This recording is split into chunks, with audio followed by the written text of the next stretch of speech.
Assalamu alaikum, أخوة فتحان قفيد قدام لكم زي جميم. Today, let's try to make a jam-packed episode. I often hear two completely opposite complaints. Some people think we talk too much about politics, while others say we don't go on air often enough. As usual, it's impossible to please everyone, but that's not really our goal anyway. To those who think there's too much politics, I'll answer simply. In my opinion, our information space is actually sorely lacking in it. And that vacuum inevitably gets filled with something. The only question is whether it's our conscious effort to understand what's going on, or someone else's ready-made agenda that we're all being neatly fit into. On this channel, we choose the first option. No slogans, no attempts to please anyone, just a desire to at least analyze a little of what's happening around us. And for those who think we're not active enough, let me remind you that I'm still here in the Caucasus, working in conditions where any activity is scrutinized under a magnifying glass. That's why the strategy remains the same. Consistency is more important than speed, and substance matters more than the number of likes or reach. Let's start with the natural disaster in Dagestan. Due to heavy rains in the Republic, there have been large-scale floods, and there was also a breach of hydraulic structures, which led to a sharp rise in water levels in several populated areas. Residential homes and roads were flooded. Unfortunately, there have also been reports of several fatalities. In the first days, people found themselves in a situation where they literally had to save their belongings and get by on their own. Hundreds of video messages from local residents appeared on social media, asking and calling for urgent help. Everything is urgent. Come to Mammoth Call as soon as you can. We need help here. There are missing people, besides those who got lost on the highway. It's urgent, brothers. There's a lot of work to do here. And this raises the question of the response. Judging by reports from the ground, there was no systematic or prompt response from the authorities in the first days. Where's Imarkam? Where is it? Where are you? If you can't provide help today and take control of the Republic of Dagestan, where we have to fight all these disasters with our bare hands, then why the hell do we need you? Explain that to me. Meanwhile, the federal agenda just kept going on as usual. Even high-level public events went on as usual, which only made the gap between what's really happening on the ground and the official narrative feel even wider. As soon as the information vacuum started to fill, the situation began to change. Today, we see dozens, maybe even hundreds of organized aid drives. Residents from neighboring republics of the North Caucasus are coming to help on site. Public organizations have also gotten involved. Representatives of the clergy and later the regional administration joined in as well. At this point, you could say that the entire North Caucasus is mobilizing its resources.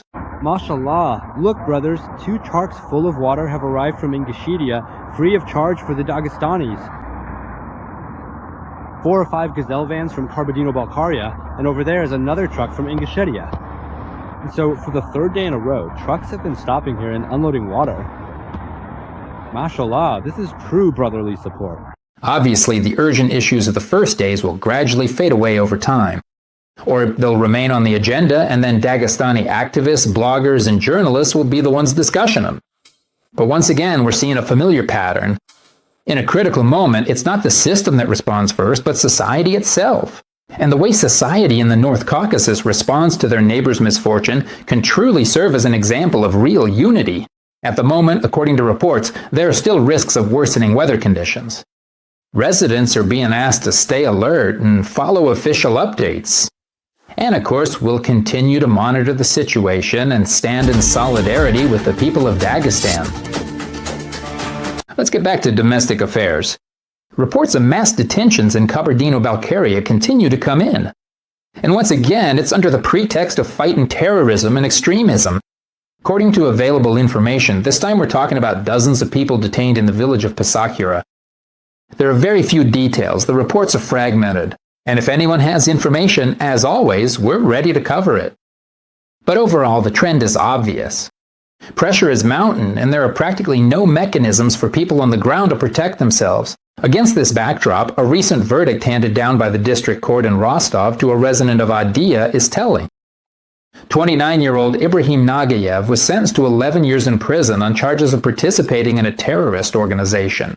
Of those, 2 years will be served in prison and 9 years in a high-security penal colony. It's important to note that this case only became public after the verdict was delivered, although it's said that the arrest actually happened back in October. We are continuing to investigate the circumstances, and despite limited resources, there are some leads that need to be checked. Of course, we will keep a close eye on this case. The official version, according to the investigation, Nagoyev administered resources connected to the organization, the Council of United Circassia, which was designated as a terrorist and extremist organization in Russia in 2024. Specifically, this refers to the Telegram channel Circassian Republic, where he allegedly spread calls to participate in the May 21st protest. At the same time, representatives of the organization itself deny any connection between Nagoyev and their activities in their statement. He spoke about the case being fabricated. As a lawyer by training, it's hard for me to talk about falsification without having access to the case materials. However, of course, numerous precedents allow us to speak of a high degree of probability. Immediately after information about the verdict appeared, the Circassian Republic Telegram channel was deleted. And of course, this raises additional questions. Even without access to the case materials, we see an extremely harsh punishment. 11 years of imprisonment for a person whose main activity, according to the official version, was primarily internet activity? The sentence of 2 years in prison and 9 years in a high-security facility also raises particular concerns for the convict's safety, given the well-known conditions of detention. The second level is the reaction and public calls from outside. It's important to clarify this point. In our view, people on the ground are aware of the risks and make decisions independently. Those who feel it's necessary to go out on May 21st do so without any outside calls to action. For others, however, such appeals can have the opposite effect, serving as a warning about the risks and an additional reason to refrain from participating in such events. In this sense, the effect of these calls doesn't always match their stated goals. In fact, more often than not, it doesn't. There are now less than 2 months left until the next date, May 21st. And if we're talking about real, not just declarative preparation, then of course it starts in advance. In particular, by submitting mass applications, coordinating events. These could be applications from initiative groups, individuals, or organizations. After last year's detentions, human rights advocates called this one of the few formally existing tools within the legal framework. How effective this will be under current conditions is of course an open question, but the lack of attempts to use even such mechanisms in advance already predetermines the expected outcome. Therefore, if we're talking about calls to action, it would probably make more sense to urge people to submit such applications en masse, rather than to attend unauthorized events. Another piece of news is related to the change in status of the Circassian Cultural Center in Tbilisi on January 1st, 2026. The center ceased to exist as an independent public legal entity and was integrated into the structure of Tbilisi State University. Now it operates as an internal division of TETSU. Thus, an important period is ended, during which the center functioned as a separate state institution. The main question is, why did this happen right now? Without delving into political speculation, it's worth noting an objective factor. The center was established by a decree of the President of Georgia in 2012 and operated as a state institution for more than 10 years. During this time, a tremendous amount of research work was carried out. Archives were published and scientific conferences were organized.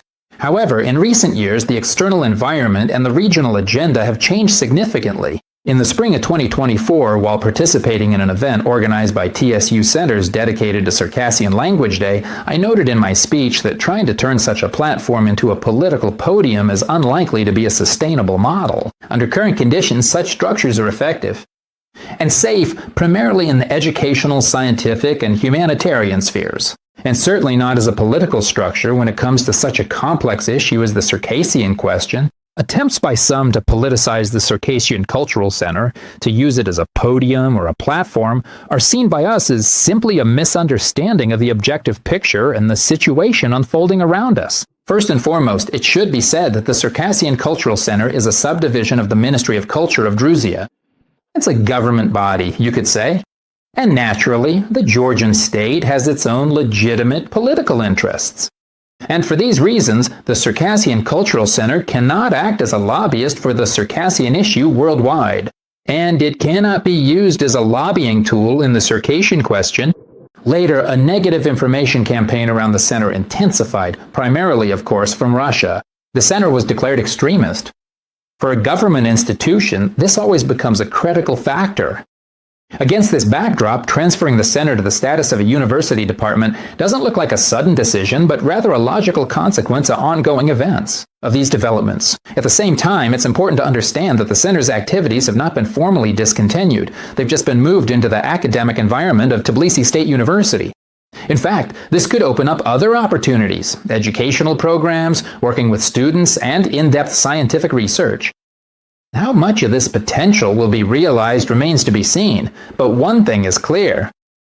A certain stage in the history of Georgian-Circassian relations has come to an end, and from now on, this topic will develop according to a completely different logic. And this stage will become a subject of study for historians. Let's also talk a bit about the reaction on social media to the previous video. In that video, we reviewed a clip related to the interpretation of Circassian history. I have to say, thousands of comments were left under the video, and after reading many of them, one clear conclusion can be drawn. Historical memory is deeply rooted in the consciousness of society. Despite attempts, as mentioned in the video itself, to promote certain narratives through widely respected Circassians, the modern generation is well educated and fiercely protective of their history and past heroes. At the same time, the question arises, what mechanism should be in place to respond to such provocations? And this isn't just about a specific video or individual programs. For example, in the comments, some people said that this is just a short segment from a channel with fake subscribers, and it's not even worth paying attention to. But it's important to understand that such materials are part of a broader, systematic effort with a very wide reach. This is a long-term, comprehensive approach that is now called soft power. This particular video, as noted, was made with the support of the Gorchakov Fund under the Russian Ministry of Foreign Affairs. For example, as soon as next week, a concert is planned at the Russian House in Ankara featuring the now well-known Ashemez group from Adygea. The organizers are the Russian House, MCHA, and KFED. These are organizations that, as is well known, work closely with the Russian embassy in Ankara. So what we're seeing isn't just isolated events, but an interconnected system. In some places, this work is carried out more strictly, and others more gently. But overall, it's aimed at shaping a certain perception. Obviously, in the Circassian diaspora, for example in Turkey, such ideas won't be voiced directly like they were in the segment we discussed. But between the lines, those meanings are still there. A good example here is Sadi Varako, who in the segment says that Circassians supposedly have fewer rights in Germany than in Russia. At the same time, a simple and clear contrast emerges. In the center of Munich, Circassians are given time to hold Adygea openly, right on the city streets. Whereas in Nalchek, similar events haven't been approved for years, no matter what the excuse. This contrast, at the very least, deserves some serious reflection. Where do people actually have more rights to their own culture? Is it where it's allowed on the central square? Or is it where it's pushed into closed offices at best? By the way, speaking of the event in Germany, the tradition interrupted by the pandemic has resumed in Munich. A large gathering was held under the auspices of Europa Casa. According to the organizers, more than 400 people took part in the events. Over the course of several days, masterclasses, concerts, and other activities took place. Everything ended in a traditional way, hijack. This time, on the central streets of Munich, with Circassian symbols and noticeable interest from the outside. Passers-by.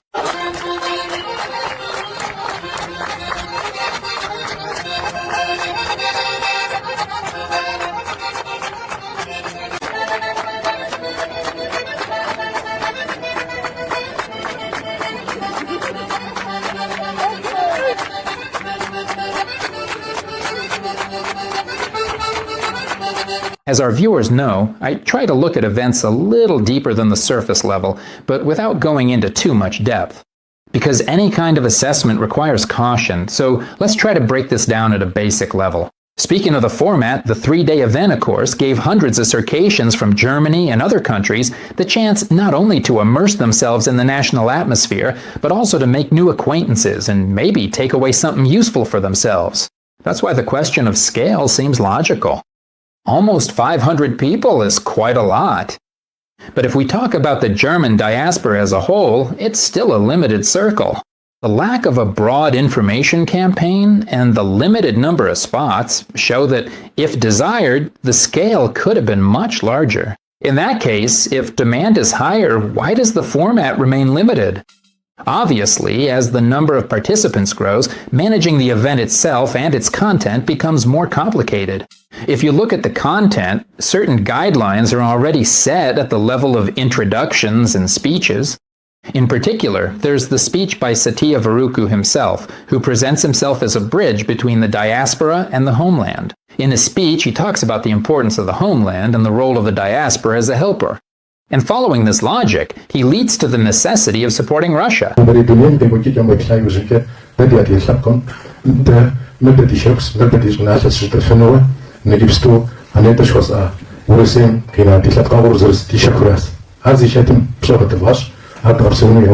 Here the question arises not about the individual, but about this framework. What kind of model for interaction between the diaspora and the homeland is being proposed in this format? Obviously, such speeches shape a certain perception. At the same time, in this kind of environment, alternative viewpoints won't be voiced. For example, about the real situation of the Circassians in the homeland, or about what actually keeps the culture alive today, because it's the framework itself that largely determines the content. And then the question becomes broader. Is such a platform really a space for discussion and finding solutions? Or does it simply set a ready-made framework for perception? And if we look at the format itself, we see that participants primarily gain an emotional experience. The atmosphere, the communication, the culture. That's important and malleable. But what remains after that? Besides emotions and memories, is there room in this space for discussing the future, for searching for solutions, for different points of view? Or is the focus still deliberately shifted from substance to form and reporting? As a result, we have a situation where there are people, there are resources, there are organizations, and yet the political component is supposedly absent. But the problem is that even in this form, it still creates a certain political model in which the diaspora expresses itself through an emotional attachment but remains outside the discussion of more complex issues. Except for those very bridges that present themselves as great strategists. And then you can look at it as more than just a meeting. This is one of the ways a diaspora can be, and the way many people want to see it. At the same time, it's important to understand that this isn't the only model. You often hear from them that the alternative is extremism and radicalism. But is the choice really limited to just that? Or are there actually more models? 2, 3, 4? And then the task is no longer to accept one of them as the only possible option, but rather to compare, analyze, and in a competitive environment, understand which one actually works better. And maybe the main question here is, why does this kind of conversation almost never happen within these kinds of platforms themselves? Do we really need a dialogue with our homeland where someone has already written all the answers for us? News from the field of foreign political activity. On March 24th, a working meeting was held in the Lithuanian Seimas with the participation of a temporary parliamentary group of the Seimas on relations with the peoples of Russia and representatives of national movements. According to reports, this was the first meeting in such a format. During the discussion, issues of coordinating interaction between movements, establishing contacts with Lithuanian authorities, reaching out to European institutions, as well as topics of self-determination and decolonization were raised. There was also a separate ongoing discussion about the recognition of the Circassian genocide. Madrid. The meeting was organized by the new Circassian organization, Circassian Agency, represented by Fatima Kardanova, Rustam Huzev, and Ibrahim Yaganov, who, according to reports, also represented the Caucasian Union and the Don Cossack movement. Representatives of the Yakut movement and the Dagestani movement also took part in the meeting. The Nogai movement, as well as the Chechen organization United Force, were also represented. Additionally, it was reported that a working meeting was held at the Ministry of Foreign Affairs of Lithuania, where mechanisms for further cooperation were discussed. It should be noted separately that the organizers of the previous conference did not participate in these events. There were no representatives from the Circassian Council or the Committee of the Peoples of the North Caucasus. The reasons for this were also not disclosed. Despite the frequent name changes of these organizations, which can be confusing, we'll do our best not to get lost, and we'll continue to monitor their activities. Here's another update about an organization with a more established history. Martin Kachasoka announced the launch of a website and the process of re-registering the Habze organization, which had previously been dissolved in Russia. The first posts on the site are dedicated to the history of the organization's creation. In particular, they mention the continuation of the MCHA line from the 1990s and the Circassian Congress from the late 2000s. The movement's goals are also outlined: uniting Circassians, representing their interests, preserving their language and culture, and much more. The material is quite extensive, and, as is often the case, raises a number of clarifying questions, which I think we'll be able to get answers to later. The organization's first activity in the new format was participating in Adygea in Munich, which was mentioned earlier. On their platforms, they specifically share footage of Adygea in the city center. Additionally, the head of the organization took part in the International Forum of Indigenous Peoples of the Black Sea region, organized by the Assembly of Crimean Organizations. According to reports, the forum was attended by representatives of the indigenous peoples of the Black Sea region, international human rights experts, as well as members of the German Bundestag and representatives of diplomatic missions from several European countries. Overall, as we have already noted in one of our previous episodes, we're seeing the formation of various coalitions in the socio-political sphere abroad. This process in itself makes discussions more open. This is partly because participants have to state their positions, articulate their goals, and voice approaches that previously remained in a more closed format. For our part, we will continue to work in this direction to ensure that Circassians interested in politics receive not just news, but also a specific analysis of ongoing processes. We continue our work, we are not going to remain silent, and we will speak the truth. Assalamu alaikum. وتقدم يكبزر ويبسم خغش سعد الوجز وتكون يحب سرتك وابن خججات